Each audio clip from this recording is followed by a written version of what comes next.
pom pom pom pom pom pom. Bafana, pom pom pom pom pom pom. Mbukeli uzwa njengoba ubona kumnandi lapha sijabule sihlekela phansi kwejazi inqobile Bafana njengoba iguqise iMorocco izolo ebusuku. Angithi bekuthiwa phela soshawa kuphi la kukhala abadlali beMorocco kwaba nje aya siqonde ngqoke manje ku DRC ayigade hayibo sinzima asililizele khona sasithi nje alele kanjani makunje uthi nyoba njani yey kholosa ay sijabulile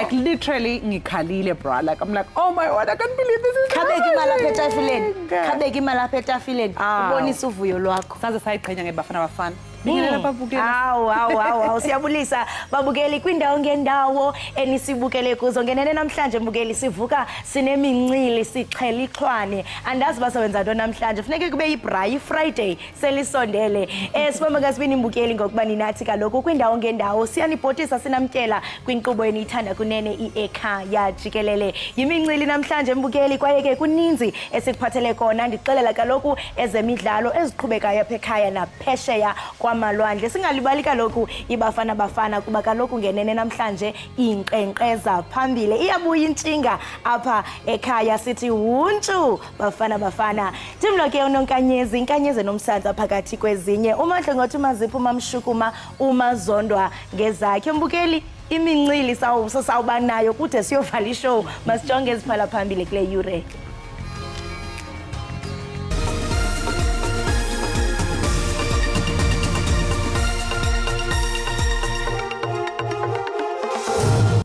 The fight back may also focus on our domestic politics and our electoral outcomes in order to pursue a regime change agenda. Iqembu elibusayo kulelizwe iAfrican National Congress liwuphothulile umhlangano walo owaziwa ngelihutla. Kulo mhlangano ke mbukeli iqembu elibusayo lisuka lizama ukuqhamuka namasu angalekelela ukuthi xazululeke inkinga eyibhekene nezwe. Part of things that I have to pay, including school fees for the kids and stuff like that, will suffer. And I honestly believe the sanction is a bit harsh. Ilungu leParlamente le-ANC umusebenzi Zwane ufunyenwe netyala lokudelela iParlamente.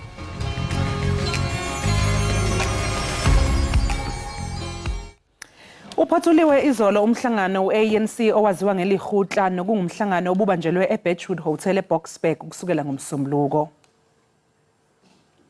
iANC ivumile ukuthi wenzile amaphutha kule minyaka engamashumi 30 iphethe intambo zombuso yakubalulaka ukuthi ibhekene nezingqinamba zokungakwazi ukuhlinzeka ngendlela idingo zomphakathi ayisalanga ngaphandle inkohlakalo ubhozonyelwa kombuso nezinye izingqinamba ezikhona. iANC ibamba lomhlangano nje akusenze ukuzatshwala kubhekwe okhethweni likazwelonke nonyaka. Ilungu le-ANC eParlamente umsebenzi Zwane ulahlwe yicala lokungayiphathi ngendlela efanele nenesithunzi. Ithuba lokuqala likamusebenzi Zwane lokucela uxolo ibingomhla wokuqala kuMeyi wonyaka ophelileyo kwakhona ngomhla wesithandathu kuSeptemba kulonyaka ophelileyo bekulindeleke kuba axolise ngokwakhe kwindlu yowiso-mthetho ngokophula inkqubo yendlela yokuziphatha ezizitholo zinxulumene nokubanjwa ngobhongwane kukarhulumente nosapho lwakwaGupta. I do not plead guilty to the charge. And when I was at the airport, my flight was delayed, and I indicated by way of SMS that I might have problems in terms of arriving on time. This letter of these lawyers attaches a picture here of you in hospital. This letter does not indicate when did this picture get taken, and I would argue that it must be rejected because it's not credible. Ilungu leParlamente kwibhodi livumile kuba uZwane akenzanga nzame zaneleyo zokuchaza ukungabikho kwakhe. Instead of him coming back to the chief whip, to the speaker, to explain his situation, he went straight to the lawyers. What was the reason for him to go to the lawyers instead of coming back to Parliament and explain his situation? Isohlwayo esithe sawiswa kukucuthwa komvuzo wenyanga enye ngepesenti ezingama-50. uZwane ucele ukuba kuphinde kuqwalaselwe ukucuthwa komvuzo. Part of things that I have to pay, including school fees for the kids and stuff like that, will suffer. And I honestly believe the sanction is a bit harsh, and I would want to request that it be looked into. Kodwa amalungu eParlamente athi izohlwayo zifanelekile kwaye ayakuxhasa oku. Abatyholwa babaphembeleli bodushela ngo-2021 bajamelene namatyala wokubulala nobungqolobi babuyele kwinkundla ephakamileyo yaseThekwini izolo. Kwababini kwabatyholwa abayi-65 bebengekho kwiinkqubo zenkundla. Omnye efake iphepha likagqirha logama inkundla ikhuphe isigunyaziso sokuvalelwa komnye. Ityala lokubulala linqamene nesityholo sokuba umrhanelwa ucebe iyelekenqe lokubulala uChief Justice Raymond Zondo emva kokubanjwa kwayisakuba ngumongameli uJacob Zuma iinyanga ezili-15 ngokudelela inkundla ngokwala ukuvela phambi kwekomishoni yokuhlatywa okanye yokuhlatywa ngemibuzo yokubanjwa kwilizwe ngobhongana ehlalelwe nguZondo. Abamangalelwa bangu-65 baphakathi kweminyaka ngu-29 no-62, iningi labo ngelakwaZulu Natali kanti abanye abase-Gauteng nase-Free State. Libhekene noxhaxha lwamacala okuhlanganisa netulo lokuqumba phansi umbuso elokususa uthuthuva emphakathini netulo lokubulala. Umbuso uthi bonke laba baboshwa ngaphandle linye ngokuthi kusukela ngomhla ka-8 kuya 15 kuNtulikazi ngonyaka u-2021 bahlanganisa itulo lokuphazamisa umnotho nokucekela phansi inqalasizinda. Uqhubeka umbuso uthi abaseka lo engumengameli ngaphambilini uJacob Zuma kuhlanganisa nabamangalelwa becanulo ukuboshwa kwakhe bavuka umbhejazana badala uthuthuva bayidabhela nokudla ezitolo ngemuva okuhlela okwakwenzeke einkundleni zokuxhumana WhatsApp. The conspiracy to commit murder has to do with basically the judgment that was made with regards to the former president and the events that unfolded thereafter. Umbuso ukholwa ukuthi abamangalelwa bazojeziselwa izono zabo. And we intend on putting our best case forward, and in the hope that we will win the case. Entirely at the end of the day, it is the presiding officer, which will be the judge in this case, that will rule on that, but the state is hopeful that we will be successful in this case. Abamangalelwa babili bakabatholi abameli kulindele ukuthi lolu daba libuyele enkantolo enkulu yaseThekwini ngasekuqaleni kukaMbasa. Eyindabeni ze-SABC nginguvusi Khumalo eThekwini. Uqhubekile nokupheka ngemibuzo umseshi omkhulu ecaleni lokubulawa kwayo Orlando Pirates Senzomeyiwa. Ubrigadier Bongani Gininda ubechazela inkantolo ukuthi amandla akhe ahamba phelele kuphi uma esemsebenzini. Is it correct that your powers as you are occupying a rank of the brigadier in the South African Police Services are equivalent to those of a magistrate in terms of taking of statements, that is confession statements? Yes, that is correct, my lord. U-Advocate Nxumalo uqhubekeke wabuza uBrigadier Gininda ngengxelo ebhaliweyo awayenza ngomhla we-15 ngo-October 2023. What was this statement about, Brigadier? Was it about the investigation that you've conducted leading to the arrest of accused number 2? My lord, one will have to read this because I do know that during these proceedings one will have to read the entire statement. Uhlabele Mgama wambuza kuba ngethuba ithatha lengxelo kumtyholwa wesibini ingaba umtyholwa kukhona omnye umntuna awamchazayo kuba naye uyabandakanyeka kubugebengu likaMeyiwa. Did he mention any other persons who were involved in the commission of the offense? Mr. Mgomezulu, are you listening to the questioning on behalf of your client? May I request my colleague to withdraw the question? U-advocate Nxumalo ukwabuze ngokwahluka kweform awayisebenzisayo ubrigadier kumtyholo wesine kuleyo yomtyholo wesibini. Kulapho angenelele khona ujaji ngelithi uyaphi kanye nale mibuzo advocate Nxumalo. Why he did not use that form, that is the warning statement form, when he interviewed accused number 2 on the 18th of June 2020. Basically, that is the question that I'm asking the No, you're talking at cross purposes. Did your client make a warning statement? This is a trial within a trial. Inkundla enqunyanyisiwe kulindleke uadvocate Mshololo aqhubekeke nemibuzo ngakwingqina ubrigadier Gininda. Obebhala kwindaba ze-SABC ndingundimphiwe Gift Nongqotho. Inkosi zemveli zomasipala wesithili saseKing Cetshwayo sihlabe ikhwelo lokuba urhulumente eze nezisombululo ezingxamisekileyo zokunqanda ukubulawa kwenkosi nezibonda kwiphondo laKwaZulu-Natal. Zinkosi zemveli ezisezabulawa ezingama-55 kweli phondo ukususela ngonyaka ka-2019. Ubuholi bomdabu buneqhaza elimqoka eqinisekiseni uzinzo kanye nokuthula ezingxenyeni eziningi zesifundazwe kwaZulu-Natal. Inkosi uCebekhulu ithi sezibe ningi izigameko zokuzama ukuthatha impilo yayo. Inkosi uCebekhulu ithi uhulumeni kumele azame eminye imizamo yokuqinisekisa ukuthi ke amakhosi kanye nezinduna bayavikeleka. Uyabona lezi ikhundla ezimbili sobukhosi nesobuduna. Zikhundla imvamisa inomsindo. Kwezinye izizwe uyafica ukuthi ubuduna bakhona buneyinduna ukuthiwa ezesibongo esithile akuphumi endlini kwabo. Udaba lokuphepha kwamakhosi oselusihluphe kakhulu lapho umuntu egcine ezibuza khona ukuthi kanti ngempela uhulumeni wethu usondela nini kuthina asicabangele. I-South African Local Government Association ithi ke lesihlava sokubulawa kwamakhosi kanye nezinduna sihambisana nobelelesi. Lenhlangano ithi ke angeke kube khona ukuthuthuka uma ngabe ke amakhosi engavikelekile. Ukusebenzisana phakathi kwamakhosi kanye nohulumeni kuyasilekelela kakhulu.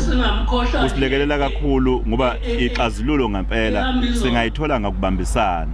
Kusenjalo umkhandlu iKing Cetshwayo District usuqalile ke ukwakha isakhiwo esizokubiza u14 million amarandi esokusetshenziswa amakhosi kanye nezinduna ukuthi aqhube umsebenzi wawo. Lesakhiwo kulindeleke ukuthi siphothulwe maduze. NginguSimphiwe Makhanya wezindaba ze-SABC ngiseshowe. Uluntu lakwilali yakuCentani kwiphondo lakusempuma koloni lunethemba lokuba amahlathi amabini okulima oluwafumene kwisebe lezamahlathi aza kuvula indlela yokuba bathathe inxaxheba ngokubonakalayo kushishino lwamaplanga namahlathi. Ilali ke ezintathu zifumene ngokusesikweni ubunini behectares ezingama-45 zemithi yenhlaka nekwabizwa ngokuba igum tree. Kulandela ke isicelo sobunini bomhlaba esafakwa ngaphezulu kweminyaka engama-20 edlulayo.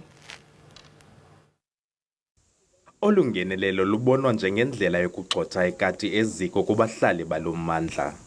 Oku kuzana njengoko intswela-ngqesho igquba kwaye uluntu luxhomekeke kwizibonelelo zikarhulumente. Abahlali banethemba elikhulu kuba imeko yabo yokuphila iza kuba ngcono. Urhulumente emva koba esinikezile njena lamahlathi omabini elilapha kufutshane eKhaya kunye nelaliseqolo usithembisile ba uzawuhamba umgama nathi side sikwazi ukuzihambela. Usibalele iminyaka esondele 10 esincambazisa. Ukanti olungenelelo luza kubona ukwabelana ngezakhono. Sizawunceda abantu bethu ngokuthi sibatrain ukuthi le mithi singayisebenzisa ukwenza ifurniture. Le mithi eminye yayo le mithi yenza iphepha.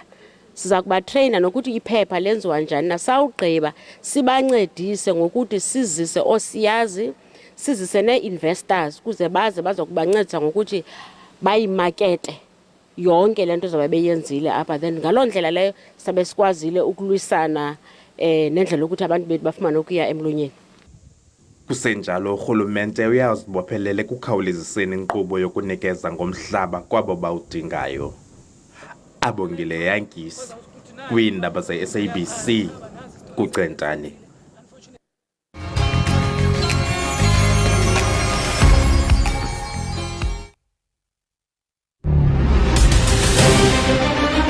This is where it all begins.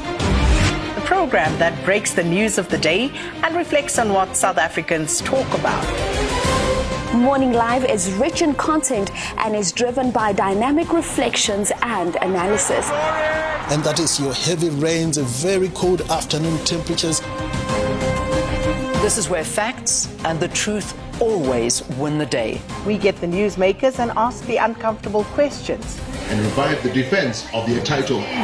Morning Live goes beyond unveiling raw data to generate debate, setting public discourse agenda. When did it become your business? Who do you think you're talking to? I'm asking a question. Wow, that's Mr. Paul O'Sullivan there. We at the SABC bring you news that is independent, impartial.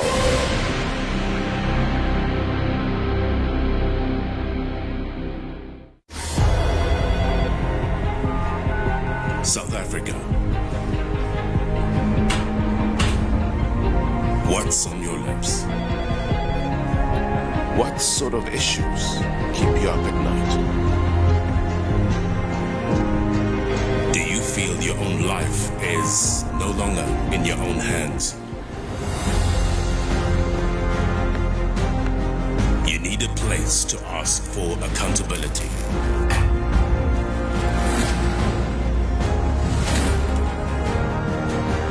Part of our job is to give voice to your struggle, so that those who can make a difference hear you loud and clear. This nation needs critical thinkers such as yourselves, and we will come to you so that you can be heard. This is your place to ask and know. And I'll help you make sense of it all. I want to still add value. I want to contribute. I think I still have energy. And with my commitment to serve the people of this country, I feel like I need to find a way and go and serve somewhere else. Because here, I've already tried my best, but I feel like I reached a ceiling. So I opted to call it a shot. Because I was just scheduled to go for an interview to be re-elected to Parliament or legislature. I decided, no, I'm not feeling like I can continue doing it, and I decided, let me call it a quit.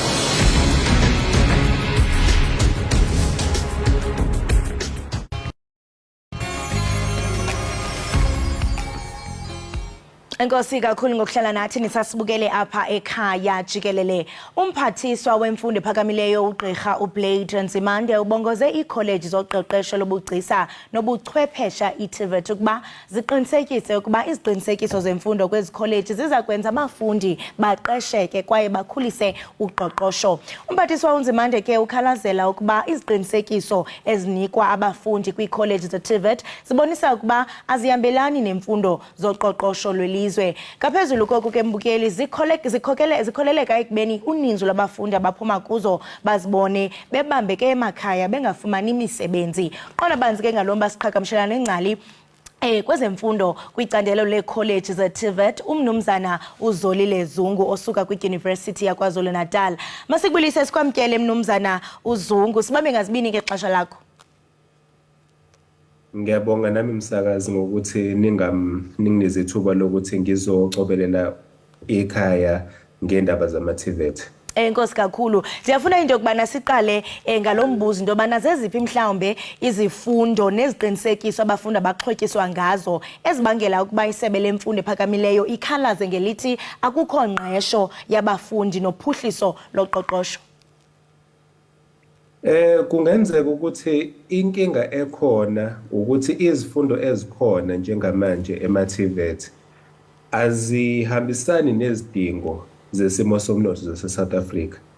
Nje isibonelo engingasenza nje ukuthi sinezifundo zako-engineering, o-electrical, o-civil, kodwa i-curriculum yalezo yifundo lezo ayihambisani nendlela leyo mkhakha leyo esebenza ngayo njengamanje emnothweni. Uthola ukuthi abafundi bafundiseka nge-equipment esindala engasekho nokuba khona kwi-industry. Uthola ukuthi ngaleyo ndlela-ke abafundi abasatholi lamakhono adingekayo njengamanje. Yenye yezinkinga ekhona leyo njengamanje uma ngabe ubheka ukuthi isimo sezifundo ezitholakala eTVET kanye nezidingo zesimo somnotho. Uba ndikuva kakuhle uthi hayi ba mhlambe ezi courses ze engineering azikho zikhona nto nje i-curriculum it's outdated ayikwazi into bana i-align with i-economy esikuyo ngoku. Nomphathiswa uGqirha uNzimande ukhale ngelithi iziqinisekiso kwi-college ze-TVET zixhobisa abafundi ngezifundo ezifanayo ezidolophini nasezilalini. Ingaba yintoni engalunganga ngalonto? Akulunganga ngoba inhloso yama-TVET kahlehle ukubhekana nezidingo zemiphakathi eyakhelene nayo i-TVET. Ngakho-ke angeke uzukwazi ukuthi asike senze isibonelo nje ukuthi i-TVET esedolobheni phakathi asike senze sithi nje eThekwini la ngekhona.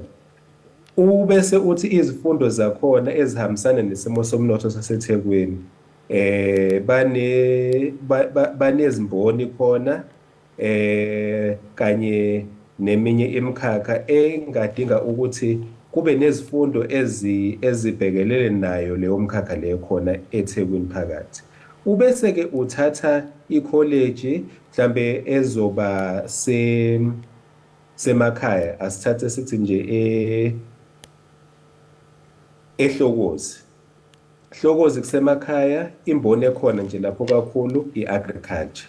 I-agriculture ke lapho kuzomsiza ngani ukuthi umuntu afunde i-tourism uma ngabe ukuthi umnotho noma imisebenzi ekhona lapho ekubondene ne-agriculture. Yilapho ke la kudinga khona ukuthi i-college ne-college kumele ihlele izifundo zayo ukuthi ihambisane nama-campus nemiphakathi eyakhelene lawo ma-campus lawo. Awuthetha ngokuba i-college ne-college funeke ibe kanti iyahlela into kubana okufuneke kuhambisane nabafundi babe prepared for i-job market. Ungaba mhlambe iziqinisekiso ezifundiswa abafundi kwi-college ze-TVET zijongwa okanye ziye zijongwe ukuba zikumgangatho ofanelekileyo kwaye ziyimfuneko okanye nje kusaqhutywa ngalendlela endala eqale ngayo? Ngokwepolicy, ipolicy ithi i-college ne-college kumele iqiniseke ukuthi ibhekana nezidingo zemphakathi. Kodwa ngendlela esekwenzeke ngayo nenqubo eyenzakalayo kuma-college ethu sekwenzekile ukuthi wonke ama-college afuna ukuthi abe nezifundo ezifanayo nawo wonke amanye ama-college. Ngaleyo ndlela ke senza ukuthi leyo college leyo ingasakwazi ukuthi ibhekane nezidingo ebekumele ibhekane nazo. Enye yezinkinga ke leyo engicabanga ukuthi naye ungqongqoshe uhlale ekhuluma ngazo leyo ukuthi i-college ne-college kumele isazi isimo somnotho okokuqala la ikhona.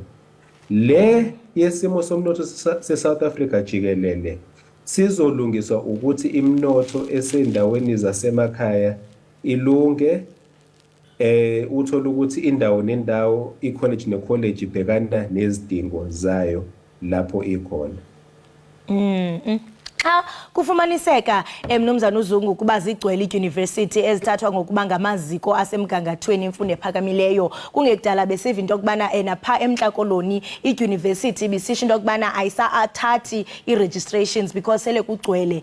Abafundi ke bayakhuthazwa into bana bajonge ezinye i-alternatives, i-alternatives ezifana nee-college ze-TVET. Ukuba ke ngoku isebe lemfundo ephakamileyo alanelisekanga zizidanga ezikhoyo kwezi college, bona abafundi bazawuzithemba njani because eyona njongo yomfundi kukuba okay xa ngena kwi-college okanye xa ngena kufundo oluphakamileyo funeke ndithi ndiphuma ndibe ndifumana umsebenzi. So intembeko ke ngoku izawuba khophi kubafundi nabazali xa kunje.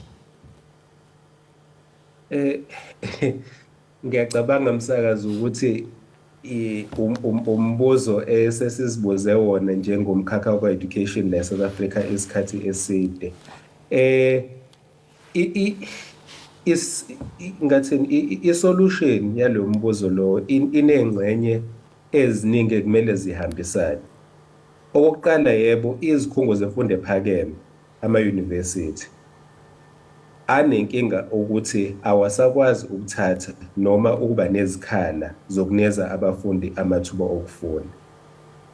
Okwesibili ke ingakho i-department isihlongoze ukuthi ke izozama ukuthuthukisa ke ama-TVET college ukuze akwazi ukuthi athathe noma anikeze amathuba okufunda abafundi andisiwe. Ngaleyo ndlela sizokwazi ukuthi sinikeze abafundi laba abadinga amathuba okufunda nezikhala zokufunda amathuba okufunda. Kepha lokho akuyona yonke isolution. Kuyadinga ukuthi nayo i-labor market noma abaqashi basebenzisane nezikhungo zemfundo ukuze njengokusho abantu abasha balayo eMzansi babe nalo ithemba ukuthi ngizothi uma ngabe ngifunda ngithola iziqu zami ngizokwazi nje ukuthi ngithole nomsebenzi ngoba nabo abaqashi nama-industry ayingxenye yemfundo. Kungabe ukuthi nje isimo semfundo sibhekene nje nezikhungo kuphela. Njengosisho into yokubana kufuneka kube khona insebenziswano kuba urhulumente nesebe lezemfundo bekukudala ezama ukungenelela kulo mcelimngeni we-TVET colleges. Kunee-millions eza-investwa ukuqinisekisa into yokubana iyapromotwa equality yemfundo kwezi TVET colleges. Phakathi kwe-interventions ezenzayo kuyabonakala into yokubana isasilela ngasemva. Ingaba le nto mhlambe ibabeka phi abafundi abaxhotyiswe ngezidanga ezivela kwi-TVET colleges ukuze bona baqeshwe kwaye bathathe inxaxheba kuphuhliso loqoqosho? Abasele ke ngoku belihambile le ndlela bathwe sizidanga, ibabeka phi yonke lena into? Ngizoqala ngalaba asebegraduated. Bona nje manje basethubeni elihle lokuthi isimo somnotho singabathatha ngoba banawo amakhono okungena emsebenzini. Inkinga ababhekene nayo ukuthi ukukhula komnotho le-South Africa kuhamba ngezinga eliphansi. Ngakho-ke amathuba omsebenzi awaveli ngesivinini esilinganayo nabantu abagraduate-ayo. So into esibhekene nayo ukuthi ama-graduates angaphezulu kwama-job opportunities. Kulaba abaseza into ezobasiza ukuthi i-department isemzamweni yokuthi iyayi-update i-curriculum ukuze kwazeke ukuthi bona uma ngabe sebe-graduate bazofika esimeni sokuthi i-curriculum iyahambisana ne-industry and ibhekene nezidingo zesimo somnotho njengoba uyisona njengamanje. Ngakho-ke ngifisa ngathi lama group lawo amabili singawathatha ngokuhlukana, singawahlanganisi ngoba adinga ama-solution ahlukene. Ngokukhawuleza ukudibene nokungxama kuba xa sijonga nentswelangqesho ingakumbi sijonge kubantu abatsha iphezulu kakhulu. Ngoku ke xa kuzoba nengxaki yentswelangqesho kuphinde futhi kube nengxaki yokuthi umuntu sele efundile kodwa ungakwazi into yobana aqashwe ngenxa yokuba i-curriculum ayikho updated, into ebuhlungu kakhulu leyo. Kodwa ke siyathemba into yokubana urhulumente uzawungenelela ngokukhawuleza okudibene nokungxama. Enkosi kakhulu Mnumzana uZungu ngexesha lakho, siyathemba into yokubana uzoba nosuku olumnyuli. Ngiyabonga ngethuba, ngiyabonga nakubabukeli.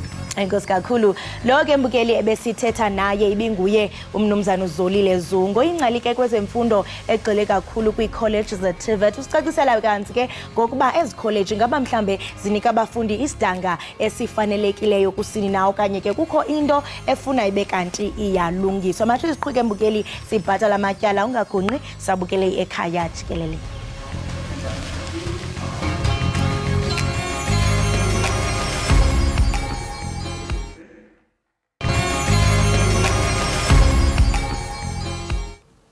Siphinde sikwamukele mbukeli lapha ekhaya jikelele, sibonga kakhulu ngokusuhlanganyele kanye nathi. Umengameli we-ANC uCyril Ramaphosa uvalile umhlangano owaziwa ngelihutla okungumhlangano ke weqembu elibusaya obanjwa isigungu esiphezulu seqembu. Intatheli Izindaba ze-SABC usamukele kwamaseko uyena ocoshele ukusuka nokuhlala kwalomhlangano. Ngakho ke sixhumana naye njengamanje. Samukela sikubingelele sikwamukele ohlelweni, sibonge ukuba nawe namhlanje kuseni. Sibingelele noxolo, siphinde sibingelele nabalaleli. Samukelo akasiqale nje sibheke ubumqoka ukuthi ke ubumqoka kangakanani lo mhlangano kumalungu e-ANC nanokuthi nje ke obani othe wababona bewethamela. Bumqoka kakhulu nomhlangano we-ANC ngoba uqhamuke emva kokuthi isigungu esiphezulu se-ANC phecelezi National Executive Committee ibambe umhlangano yathatha nesinqumo sokumisa ubulungu lo wayengumongameli waleli qembu nalo wayengumongameli wezwe uJacob Zuma. Kulo mhlangano wayo-ke i-NEC lehutla simbobabonile laba baba umongameli beNingizimu Afrika uKgalema Motlanthe kanye naye-ke uThabo Umvunyelwa Mbeki waphinda futhi waba umongameli waye-ANC ngenkathi uKgalema Motlanthe engunobhala jikelele wayo i-ANC. Bakhulumile-ke kwikhomishana kade ibhekele ukhetho oluzayo ukhetho oluzayo elana eNingizimu Afrika lapho engumongameli wezwe no-ANC uThabo Mbeki embuze eminingi ngaleminyaka uJacob Zuma ayekade eqhokele njengomholi waleli qembu ukuthi yilapho i-ANC eyaqala khona ukufadalala yaphinde futhi abantu baseNingizimu Afrika bangayinembethesisa kahle mase beyovota. Manje ngamaseko siyazi ukuthi kungenzeka ukuthi kena zikhona ke iwombe ezibenzima ebezenzeka ngaphakathi emhlanganweni njengenjwayelo ke engabe bathini ke benipotshozela indaba khona okuthe kwenzeka ngaphakathi. Akukho kuba okuthe kwenzeka ngaphakathi bekukhuluma kakhulu ukuthi bazobhekana kanjani nalolu khetho oluzayo oluzobanzima kakhulukazi kuyifundazwe iGauteng neKwaZulu Natal lapho abazobe bebhekene ngeziqu zamehlo namanye amaqembu kakhulukazi esifundazweni saKwaZulu Natal lapho abazobe bebhekene ngeziqu zamehlo neqembu elisha eliholo yena wayengumongameli waseNingizimu Afrika olukhankaselayo uhamba phambili i-MK Party bazobhekana kanjani nenkatha bazobhekana kanjani kanye futhi i-Democratic Alliance. Lokho kusho ukuthi sebezilungiselela ukhetho njengamanje nje futhi nomongameli waye-ANC kade sevala izolo uthe bathathe igxathu elikhulu ukuze bezohlonishwa kuze lonke ngenkathi bevikela izwe lasePalestine elibulawa misha namalanga abantu bakhona bebulawa abantu base-Israyela. Uthi-ke izwe lase-Israyela lizozilwela nalo futhi lizozama ukuthi liqetule umbuso we-ANC lana eNingizimu Afrika ukuthi lisebenze namanye amaqembu aphikisa sayo. Bekungeke ke samukelo lisale nangaphandle udaba lukalo wayengumongameli wezwe uJacob Zuma. Igama lalo engumongameli wezwe uJacob Zuma alizange lingenile kwikhomishana ebhekele ezokhetho kuyona i-ANC lehutla lapho wayengumongameli we-ANC uThabo Mbeki ngenkathi umongameli uZuma eyiphini baphinde futhi bancediselana ngo-2007 kungothela yayi-ANC yayisepulokwane. Umbeki-ke imibuzo eminingi waphinda waze wathi wakwabuza uHerigwala ukuthi ubani lo etshengisa yena uJacob Zuma etshengisa ukuthi yonke leminyaka uZuma wayekade eqhokele njengomholi we-ANC njengomongameli waseNingizimu Afrika. Loyo mnyaka ungayicharacterize njengeminyaka ye-counter revolution. Uthi uZuma noTom Moyane bathatha esinqumo sokuthi bazobulala i-South African Revenue Services yona lenkampani ecollector intela yabantu lana eNingizimu Afrika. Bathi baphinda futhi bathatha nesinqumo sokubulala inkampani ephehla ugesi uEskom njengobuyibona inenkinga engaka namhlanje. Lokho kusho khona ukuthi lo engumongameli wezwe uThabo Mbeki ubona ngazi ukuthi i-ANC isiyazilungisa manje ngalesi sinqumo esithathile sokukhipha nokumisa lo engumongameli uJacob Zuma ubulungu bakhe kuleli qembu. Samukele mhlawumbe omunye umuntu angabuza ukuthi njengoba kuthatha isikhathi eside kangaka nje kusewuyilungisa noma mhlawumbe ukuyilungisa kwabo sekuqhamuke sekulate. Asazi-ke abantu abangophendula lo mbuzo abona amavoti aseNingizimu Afrika abazohamba beyokhethweni kulonyaka masekuvotwa masekuphuma imiphumelo siyobona-ke ukuthi bangaka abantu baseNingizimu Afrika abasayivotela le nhlangano ebusayo bangaka abasangayinambethisisi. Siyazi ukuthi ngokhetho lango-2019 bathola amavoti acishe afike ku-11 million about 10.8 million votes abawathola ngo-2019. Asazi-ke kulokhu bazothola amavoti angakanani bangaka abantu baseNingizimu Afrika abazohamba beyovota. uSamukelo Maseko angeke asitshele ukuthi sekuhambe kakhulu yini ukuthi i-ANC ikhuculule kulezi iy'ntolo esola ngayo zenkohlakalo zobuqhophololo nokwehlisa imali yohulumeni ngomlenze nokugwamandwa kwamandla ombuso. Lokho siyokubona abantu baseNingizimu Afrika sebeyovotela uhulumeni omusha. Samukelo umengameli we-ANC uke waxoxa lapha nomhleli weindaba ze-SABC uMzwandile Mbetshe akazange ke nhlobo awagwinya impela amazwi wakhe ngesenzo sikaZuma esho nokusho ukuthi ke impela nje ke yale sisenzo esichaza ke kabanzi athina amanye amalungu ingabe ke mhlawumbe asengene amanzi emadolweni. Awakangena amanzi emadolweni ubonile umbhalo uThabang Makwetla ngaye uJacob Zuma Dakaza ayihole uphiko labamakade beyibona bomzabalazwe MK ubonile umongameli we-ANC Youth League uKholeni Malaji ethi uZuma kade kumele axoshwe nje kule nhlangano ubheka imtolo ubheka inkosi imtolo nobhala we-ANC esifundazwe saKwaZulu Natal uthi naye hayi le ndoda yasenkandla kade kumele nje ibhanti kugcwala umoya. Lokho kuyatshengisa ukuthi amalungu esiphezulu se-ANC bekhuluma ngalolu daba kanye futhi nosihlalo kazwelonke umqwathi uMantashe ukhulumile ngalolu daba wathi akumele njenge-ANC babheke lolu daba kakhulu ngoba bazogcina baxhopheka masekuya okhethweni likazwelonke bengakhankasi kahle bebhizi benakele nolu daba likaZuma abalibeke nje eceleni bethi hayi Zuma siyakubona ndoda kodwa hayi sokubona emva kokhetho kodwa ke isigungu esiphezulu sithi hayi angeke sivele sithi sombona emva kokhetho ngoba sekukhona amanye amakhansela esesiwamisile ubulungu babo eqembini esifundazweni saKwaZulu Natal nesifunda saseThekwini nalana ke asithatheni isinqumo ngale ndoda ukuthi asimiseni ubulungu bayo emva kalapho iyona mawukuthi safuna ukuba ilungu laleli qembu izobe sibhala ke ekomidini lokuqondisa kwezigwegwe naphakathi kuyona iANC phecelezi iNational Disciplinary Committee of Appeal. Okunye ke samkelo mhlawumbe abathe bakubhunga lapha yana ke kule ihutla mhlawumbe bakwazile yini ukuthola ithuba noma baveze ukuyinika amakhwapha bakhulume ba reflect bavume lapha abangahambi khona kahle. Ile hutla ibengabhekile kahle izinto ezingaphakathi kuleli qembu bibheke izinto zokuphatha kohulumeni bibheke izinto zikagesi bibheke izinto zokuhlinzeka kwabantu baseNingizimu Afrika ngamanzi bibheke indaba zokulungisa umgwaqo waseNingizimu Afrika ebonakala inemigodi eminingi engasahambeki kahle kuyona ilezo zinto nje kade bebheke zona kakhulu nanokuthi iziphi izinto abangazenza phakathi kwamanje noma sekiwa okhethweni ukuthi abantu baseNingizimu Afrika bebone ukuthi iANC iyazama ukushintsha izimpilo zabo ikhuculule kakhulukazi nalenhlekeleleke ebhekele iNingizimu Afrika yokuhluleka kwenkampani ephehla ugesi ngamalahle ukuthi yenze umsebenzi wayo kakhulukazi uyabona nanongqongqosho kagesi uDokotela Hosiyenzo Ramokhupa usekhiphe negovernment proclamation yokuthi abantu abanemfiso nenhlesakalo yokuthi bafuna ukwakha isikhumulo sokuphehla ugesi ngenuclear nabo abafake amathenda ukuthi bazokwenza lokho ukuze kuzokwakhiwa inuclear power station entsha ezokhiqiza ugesi olindele ku-2500 megawatts ukuthi izokwazi ukwehlisa igaba zokucima kagesi phecelezi load shedding ngegaba ezimbili noma ezintathu.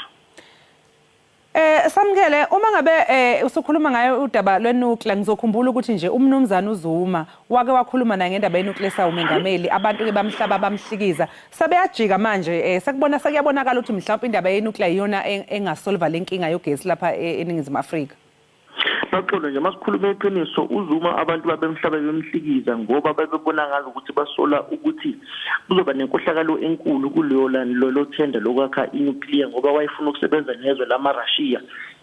Kodwa siyabona ke manje nomngqongqoshe we-energy ungqongqoshe wezamandla yena ke umqwathi uGwedemantashe ukuthi usevuse inkampani ephehla igas lana eNingizimu Afrika phecelezi iPetro SA ukuthi bazoyivuselela nenkampani yaseRussia esebenza nenyo indoda yaseLimpopo uLawrence Mlawuzi unekhampani lapho siyabona ke ukuthi hayi lokho abantu baseNingizimu Afrika babegxeka ngenuclear isizokwenzeka manje ngiyamkhumbula nje wengumongameli wezwe uJacob Zuma wathi asifuni nuclear kusho abantu baseNingizimu Afrika kodwa njengamanje kuyabonakala ukuthi yadingakala mawubheka nje isikhumulo esiphehla wona ugesi ngenuclear lapha eKubeck eWestern Cape isona sikhumulo esicheap kunawo wonke ekuphehleni ugesi inuclear mawubheka iresearch yakhona kakhulukazi ngingabona umngqoshe kagesi uDokotela Hosiyenzo Ramokhupa ekhiphile bitshengisa ukuthi the cheapest way or indlela eshiphe kunawo wonke yokukhiqiza ugesi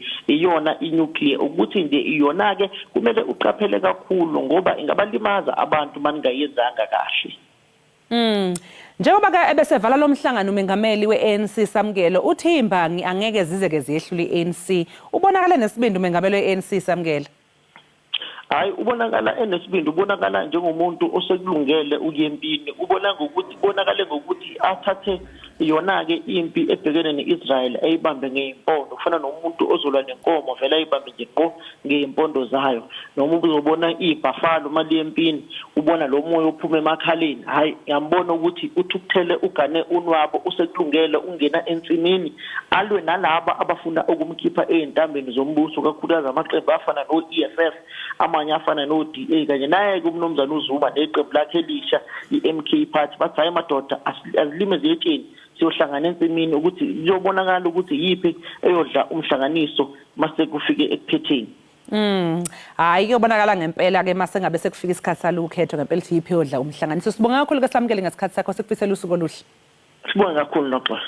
Lo ke mbukeli bekusamkele Maseko intatheli indaba ze-SABC besixoxa naye nje ngokwenzeke emhlanganweni weANC ngempela sonto ilehutla.